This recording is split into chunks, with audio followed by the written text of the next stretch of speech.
YouTube, welcome back to Wtf Rc Cars. So we've got some bling for the TRX 4 today from Treal. Decided I needed a bit more weight at bottom, mainly due to having this big heavy roof rack. So basically what we've got is we've got 3mm extensions for the hexes, and then we've got the inner, front and rear brass portal housings. So let's see if we can get you a closer look at them. Right, so first up we have the plus 3mm wheel hexes, and part number for these is X0023E89J1, and I'm hoping that I'll be able to get away with putting these on the stock axles, but we'll have to see as we crack on with it. Next we have the brass inner front portal drive housings, and part number for these is X0023D9TR3. They're quite nice looking. And finally we have the brass rear portal covers, and these are X0026HN6TX. So let's crack on with fitting them. Right, so first things first, let's get rid of body, because we're not going to be needing that for a while. And next thing we're going to need to do is get the little centre covers off.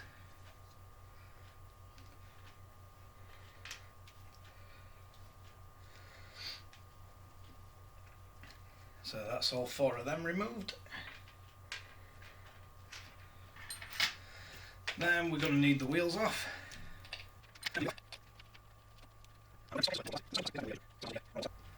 And these are the TRX copies tyres, and some cheap AliExpress wheels, I think they were. But they've been quite impressed with how they perform. They are not quite as soft as the original TRX Predators, but for the price, pretty impressive all the same.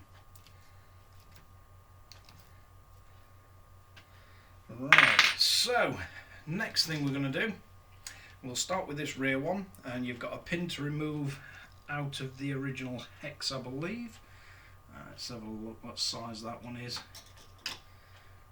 Is it a 2mm or how small? Might be a 1.5. Yep, so that's a 1.5mm hex retaining pin. So you just pull the pin out and lift the hex off. We'll put that somewhere so we can get to it. So we're going to go for these rear covers. Let's get these opened. They are quite nice. Not sure how well camera will focus on that. And you'll have to bear with me on this. This is only the second time I've used this camera setup. We got new lights, new camera, so I'm just getting used to it all. And from what I can tell, it doesn't look like these are labelled left and right or anything, so let's see how they go on. So the next thing that I can see is 2 screws here, and then I think the rest of the screws are on the back of it. So let's get the front ones out. And these are the top 2. So that one and that one. I can't see any more on the outer face.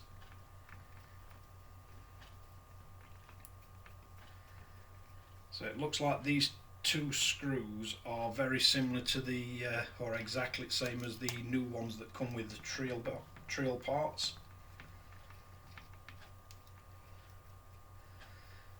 And I will check them for, let's have a look, see if they're the same length.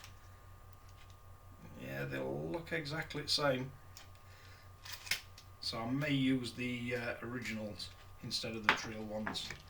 Right, so next I believe we've got a bunch of screws all the way around here, so I'll set about getting all these out.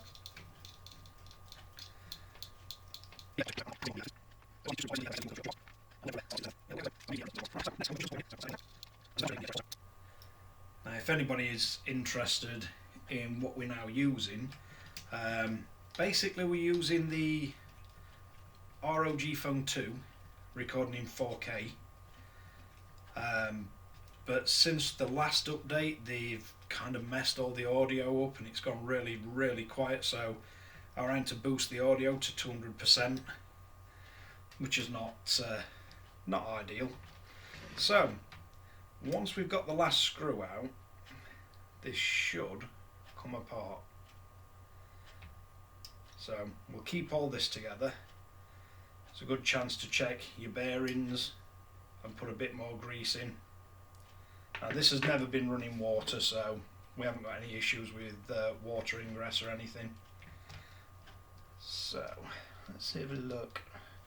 So we've got a bearing still inside there that from the look of that is going to have to come out. So let's see if we can lift this bearing out.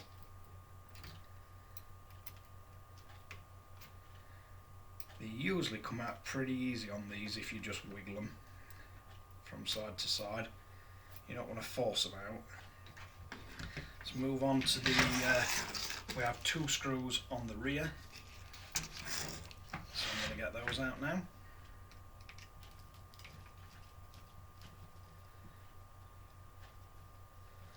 So I'm not sure if you have to take the diff cover off to release the axle or drive shaft, whatever you want to call them.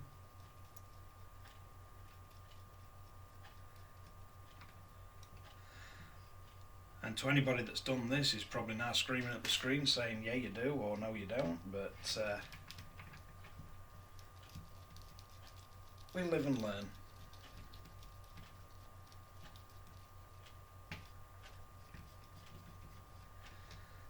And for anybody else that's wondering how you do this, by the time we're finished, we should know.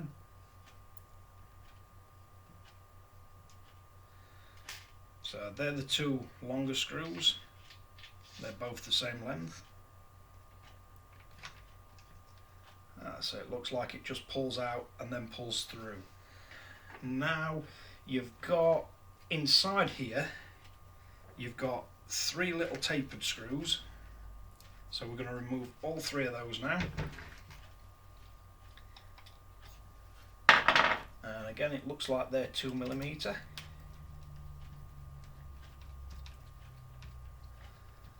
And again, because these are tapered and exactly the same as the ones that come from Treal, I'm going to reuse these instead of using the new Treal ones.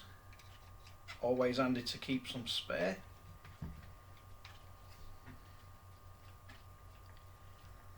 And I did expect this being a longer job, so I'm not sure if the front's going to be any worse to fit.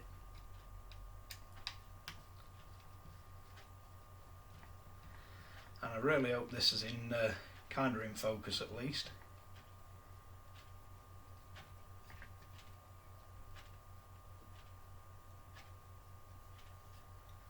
Right, so 3 little tapered screws, and this should slide off.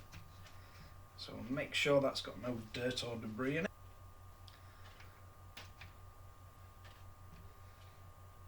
So we should be able to position that and then just screw it in.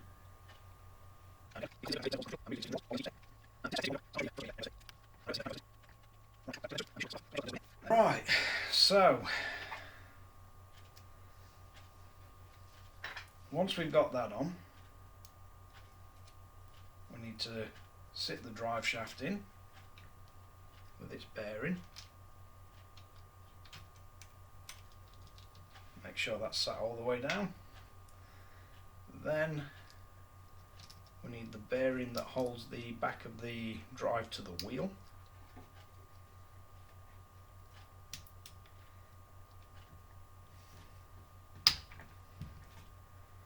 should sit all the way in. And then this is nice and clean, but I'm going to put a bit of grease in it because there's not a whole lot of grease in.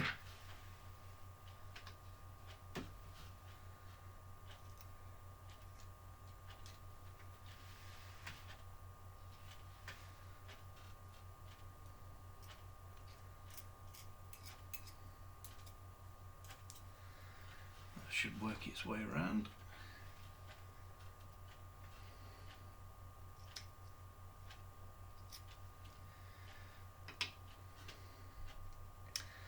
And then we need to line this back up.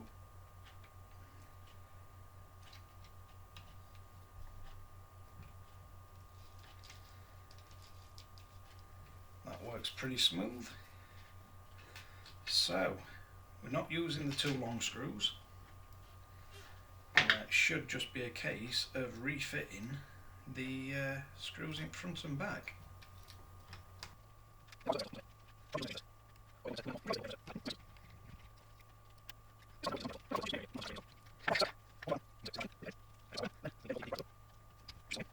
So once you got it back together, check, just make sure it operates fine.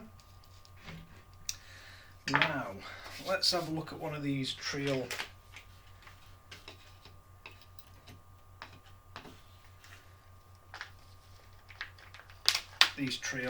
hex extensions and see just how much of a difference there is.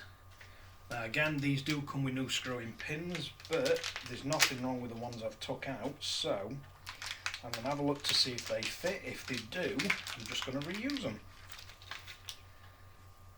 So if these are going to sit on there, and then I believe these at 1.5 mil, no, they're not going to work. Looks like Treal's used much coarser threads. So what I will do, so these don't go missing, is screw them back into the original hexes.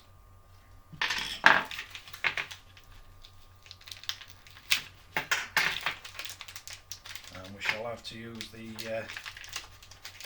new Treal screws.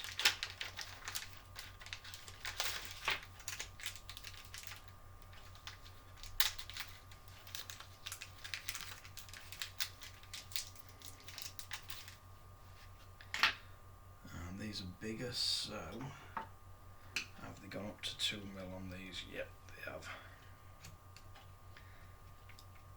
Now you could put thread lock in these, but if they do come loose, they can't go anywhere because wheels on it. So let's see if we've got enough thread. Yeah, it looks like certainly with these wheels you'd get away with going quite a bit wider on the probably get away with at least 5 mil. So let's see what we need to do the front. So let's start by getting one of these X's out, because we're definitely going to need that off.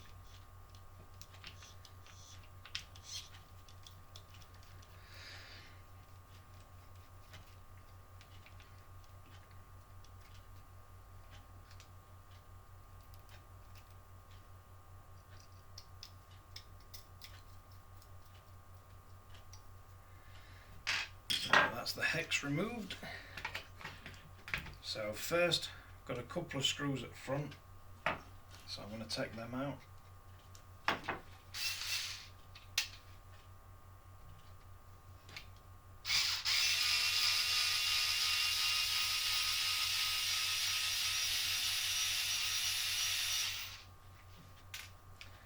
That's one.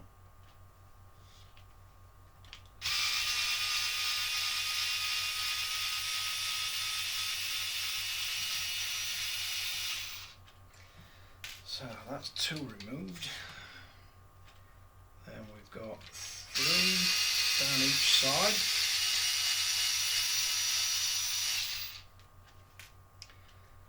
And these again all same length.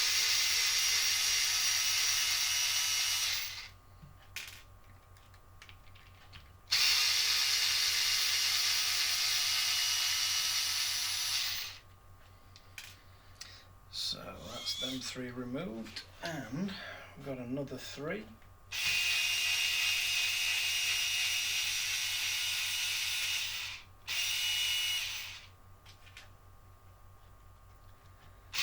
Now I did contemplate buying the outer brass first, but then I thought it's going to be a quicker job if I then decide to buy the outer ones than if I did the outer ones first and then had to strip everything down completely.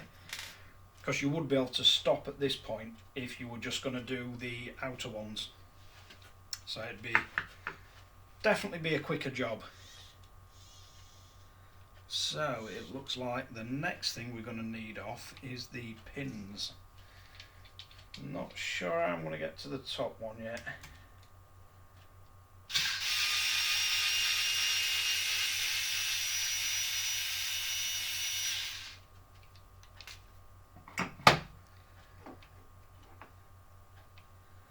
So might get away with just undoing the shock. Let's see if that's going to move it enough.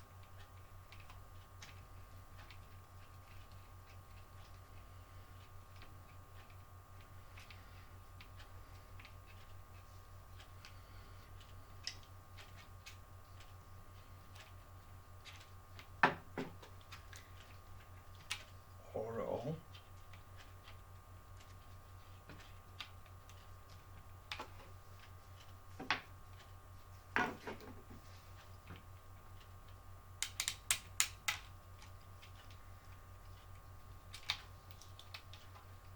And might be able to get it at that.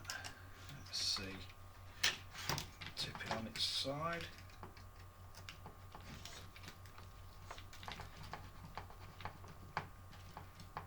So it looks like as long as you've got the MIP ball-ended drivers, then you can get to it without using an Allen key or stripping it down any further. And these have little tiny round inserts, if you can see that. So there's probably one in the, yeah, there's one there as well that you don't want to be losing. Then you've got the screw right on the end of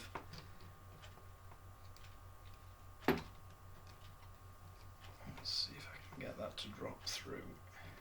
No, I think there's 3 screws in the back of that. So if we lift the steering up, we should be able to get this out.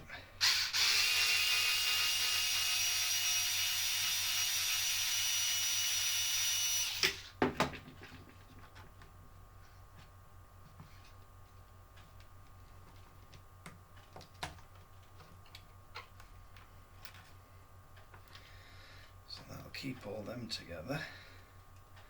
Right, now you're going to want these 3 little screws out the back, and they look like a 1.5, are they? Yep. So the 3 back ones are just 1.5 mil.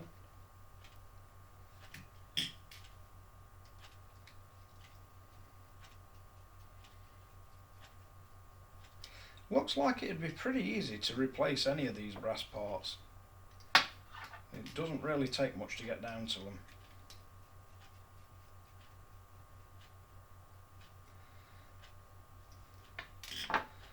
So you want the 3 screws out that retain the bearing, and that gets us bearing out.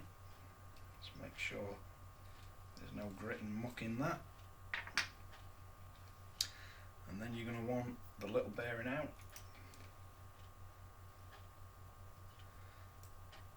And I use these sharp tweezers way more than I should. Right, so which side we got out? That one.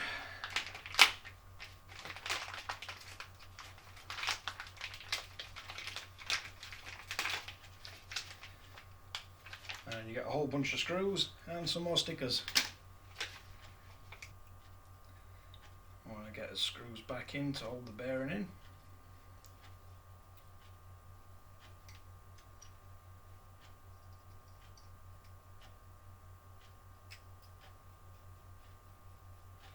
And literally, if anybody's wondering how I got the bearing unstuck, it wasn't badly seized, it was just dry. So I literally popped the seals out both sides, dropped the cage down. Then with them sharp tweezers I've got, I just make sure every one of the little bearings can move, and then just pack it back full of grease. And I usually find that's enough to free them off, but that's a lot better. So we need to get this back in here.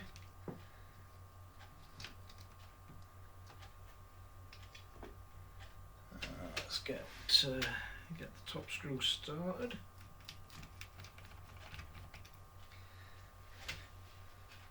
And we've got the tiny little bushing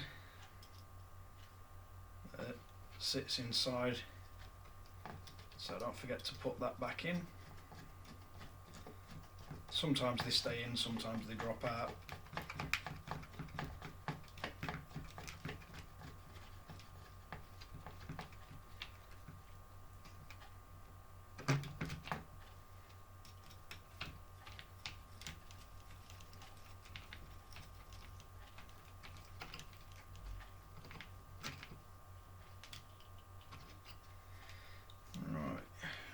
Be able to get the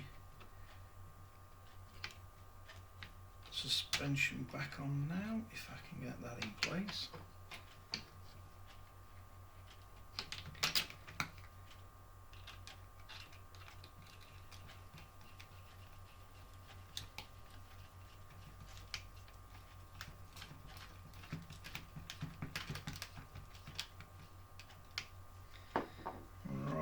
Now we need the two steering rods.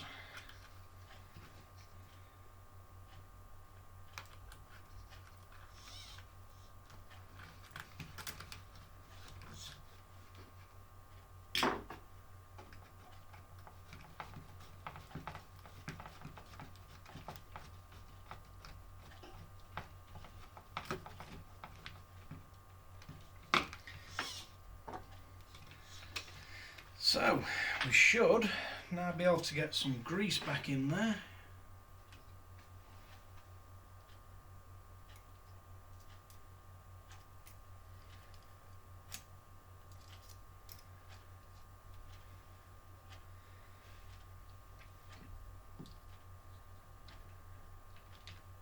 And that should go back into place nicely. Let's get rid of excess grease. And then you want the same screws as you took out to put them back in.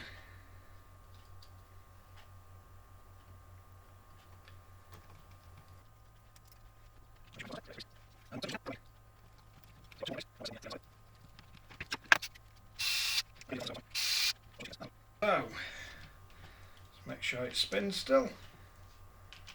Yep, still turning. So we need another of the extended hexes and another pin.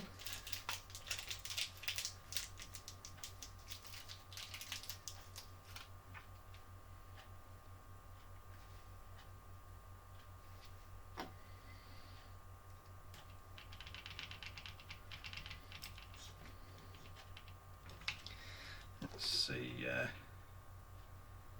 how far we can go.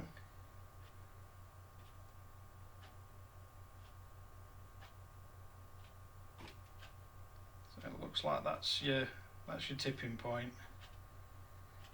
Definitely better than it were as stock. And that's what they look like all fitted. If you like this kind of video, like and subscribe. Don't forget to hit the notification bell.